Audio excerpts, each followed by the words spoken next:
Welcome back, Consumer Law 101 viewers. We are now in our 9th video of our basic video series entitled The Most Common Myths About Credit Repair. Last video were myths about credit reporting. Now we're talking common myths about credit repair. As always, I'm your course instructor, attorney Aaron Swift, the CEO and managing partner of Swift Law North. All right, let's get right into our agenda. First thing we're going to talk about, why are credit repair myths so prevalent? Then we'll talk about the most common credit repair myths and end, as always, with our consumer best practices. Okay, so first, why are credit repair myths so prevalent? This is going to sound a little bit like a broken record from the last video, but the same thing. Any industry that deals with billions of dollars and big data attracts a lot of attention, a lot of money, a lot of sharks, a lot of scams.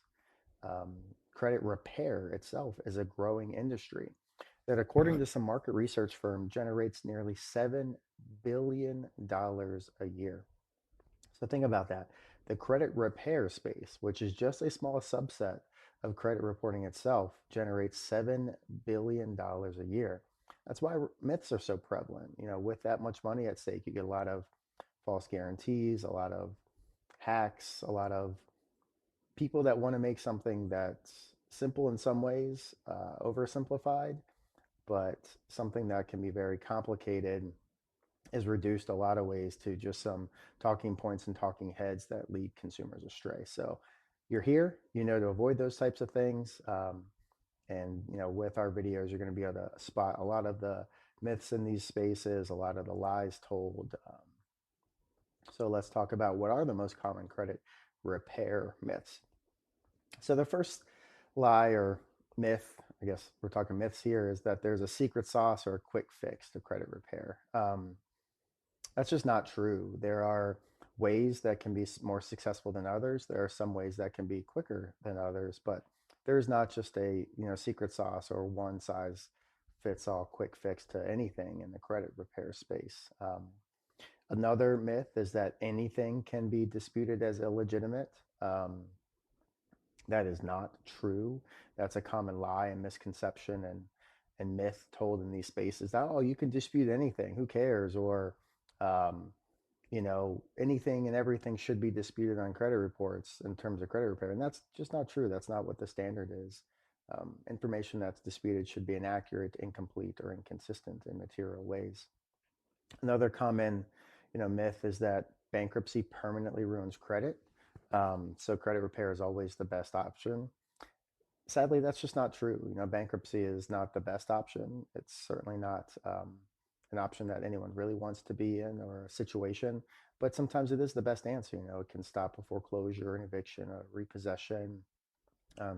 Sometimes if someone has a change in jobs, a medical event, you just can't meet your payment obligations anymore, bankruptcy is often a good answer at that time. So any myth to the contrary saying avoid bankruptcy at all costs, certainly avoid bankruptcy at most costs, but there is a time and place for bankruptcy, and there's a lot of myths in this space that say it should never be used. There's a lot of myths that credit repair is a, quote, guaranteed solution. In most cases, the best you can hope for with credit repair is the deletion of an item after sending letters or disputes, which is a great result. But sometimes that's not permanent. And I'm sure consumers watching this video, maybe some might be familiar with what's called a reinsertion claim, when something has come off of a credit report in the past, but then it's reinserted on, and that happens. And so oftentimes credit repair is not a permanent solution. And lastly, a lot of myths that credit repair companies can charge a lot of fees up front. That's a violation of the Credit Repair Organization Act, a law called CROA.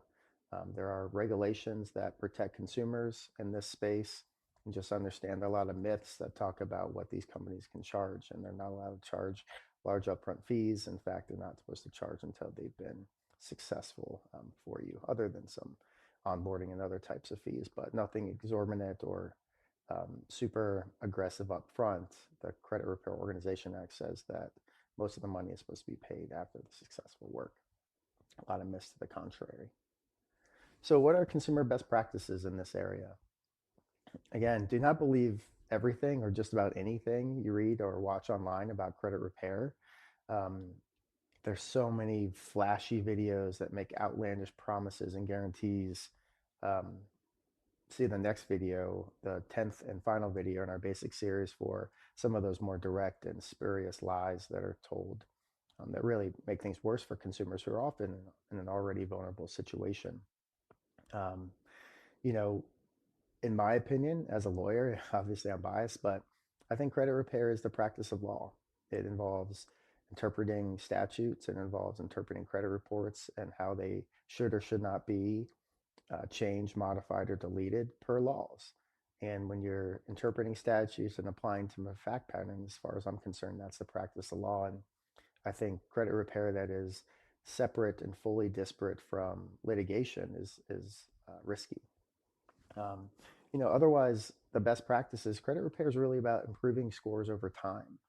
Disputing even the most objective disputes can take time and often aren't successful until litigated.